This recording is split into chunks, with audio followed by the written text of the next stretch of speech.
Hey, it's Beverly with the Intuitive Interior, and it's time for your October 2020 I Ching forecast.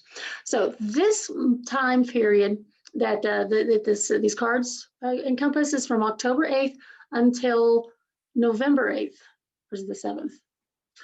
One of those. So it's going to be covering on most of October and a little bit of November.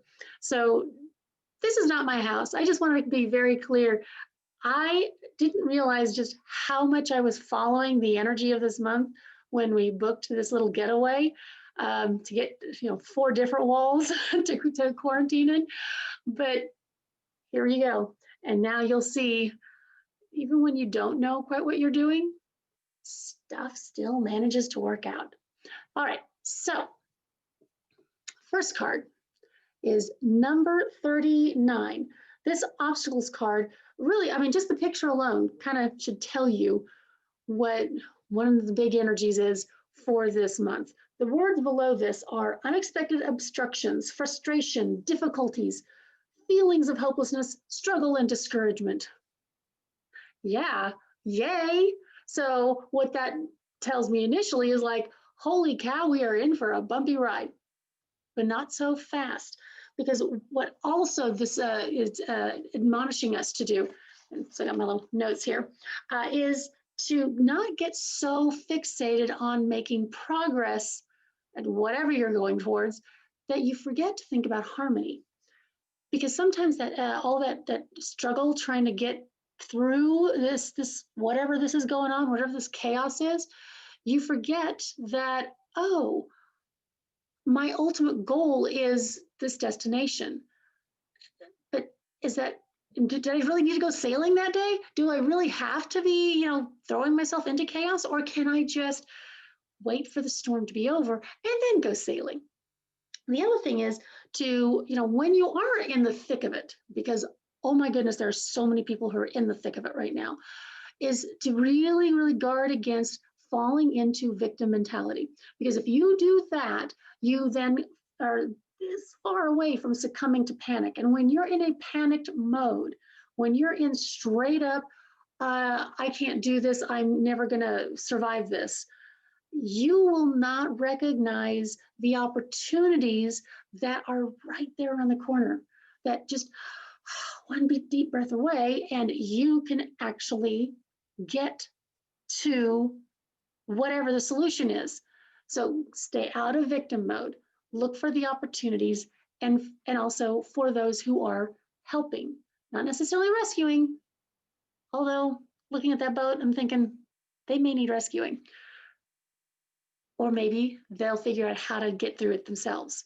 But that's what coaches and mentors are for, is to guide you through the process.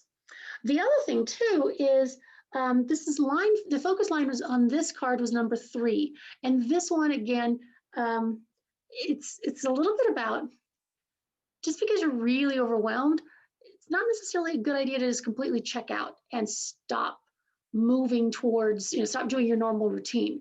Because there's a difference between, I'm going to take a quick vacation to recharge my batteries, and that's it, I'm done, forget it. Because when that happens, you don't understand. There are a lot of people who are basing their daily activities around what your actions are, what your role is in their world. So just take a deep breath, slow your roll. Instead of, completely checking out, maybe just dial it back a little bit. Okay, the next one, talk about dialing it back a little bit. Standstill, number 12 here. These words over here are alienation, stalemate, stagnation, withholding, grinding to a halt, insensitivity, and mistrust. I mean, come on, those two people, they don't want to have anything to do with each other. And they're so frozen in their thought process that they can't even begin to see that, hey, guess what? We're both really cold, and there's no reason for us to be frozen out here together. How about if we go inside, find someplace nice and warm, and let's thaw out. Now, this particular card, again, it really is focusing a lot on going within, melting the ice within first, because without that, you're never going to be able to even notice that, hey, there's a building that I can go get warm in. This is focus line 6, and it's wanting you to look for the opportunities, even though things are kind of, at a stalemate, in a stagnant spot. There's lots of ways to get out of that.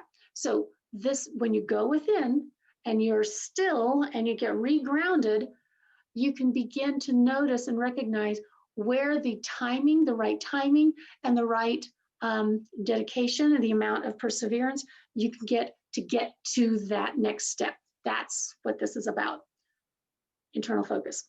The final card was this one, number 7. And this one is discipline. Discipline, my old nemesis. Because, if I was really disciplined, I probably would be in a little bit better shape right now. But that's exactly what this card is talking about. I'm going to use the diet metaphor just because I already brought it up. If you're always looking for the quick fix to lose weight or to get into shape, you really are not making the long-term lifestyle changes that you need in order to have your desired goal be a long-lasting one. For example, the quick fix is, I'm going to do the 10-day master cleanse where I drink nothing but water and, I don't know, prune juice. There's something out there called that, but I don't do that because that's too hard on my system and it's not sustainable. What is sustainable is making sure that I'm adding at least 500 to 1,000 steps a day. What is sustainable is, instead of reaching for a candy bar or a chocolate, some more chocolate, I will grab grapes or an apple or take another 500 steps or drink another glass of water. That's what I'm talking about. So in this situation, it's really about looking at what is your ultimate goal. Because we are all really being tested right now. The other piece in here that was in the book that talked about confronting others head on will just create resentment and the desire for revenge. As we're in the final stages of this whole political season, does it really, are you just wanting to flog somebody out of frustration? Or is there a possibility of actually reaching understanding? Because if you're in the flogging mode, they can do it too. They can just pick it right back. And do you really need to do that? I don't think so. So this one, again, the focus line 4 on this, it's specifically saying that now might be the time for a strategic retreat. That it's not very glamorous, but it may be the most intelligent thing to do. Because if you don't live to fight another day, well, again, like the book said, you're just not going to be around to receive any medals if you don't retreat. I got to tell you, though, I was a little bit disappointed in all these cards because, yeah, I know there's a lot going on, but I was really hoping, something a little more positive. And yeah, there's some really good stuff in here. But I thought, okay, I'm going to go with another one of my Oracle decks, draw a card, see what I find there. It's my Sacred Rebels deck.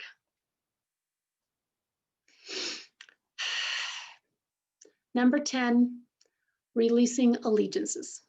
Not exactly the feel-good card that I was really hoping for, but it fits perfectly.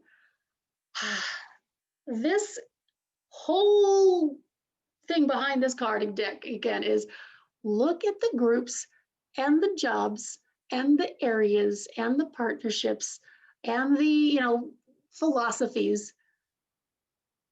Are they still in alignment with you? And you're not going to be able to figure out if they're in alignment with you if you don't go back internally. If you don't go back inside, get really grounded, get still, and look at what is me? Who am I?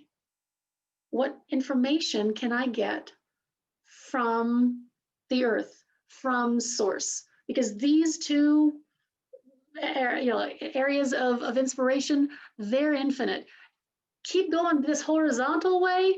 What do you think I think? What do you think I think? That's never going to get you where you need to go.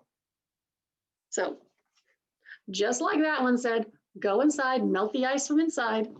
This one is saying, yeah, you may find that it's time to change, and you better be prepared for a little bit of loneliness. Because when you switch from one philosophy to another, from one job to another, from one environment to another, there's going to be a period of time where you're really by yourself. And you just need to know that the isolation, the loneliness is not going to kill you. It's part of the process. So make friends with yourself. Get ready to look for the opportunities. Find the harmony and the bliss and the connection that's out there. And look for those things that fill you up and make you feel alive, where you're not having to twist yourself into a certain contorted pretzel in order to fit. I don't know how you guys are, but shoes. Plenty of times I've tried to shove my feet into shoes that really they have no business being on my feet because I think they look cute. It's fine for a first, hour, but that's a quick fix solution. We need long-term to strategic thinking for this month. All right. Thanks again so much for your time. Let me know if any of this resonated with you in the comments below. Please like and share, and have a great October, early November.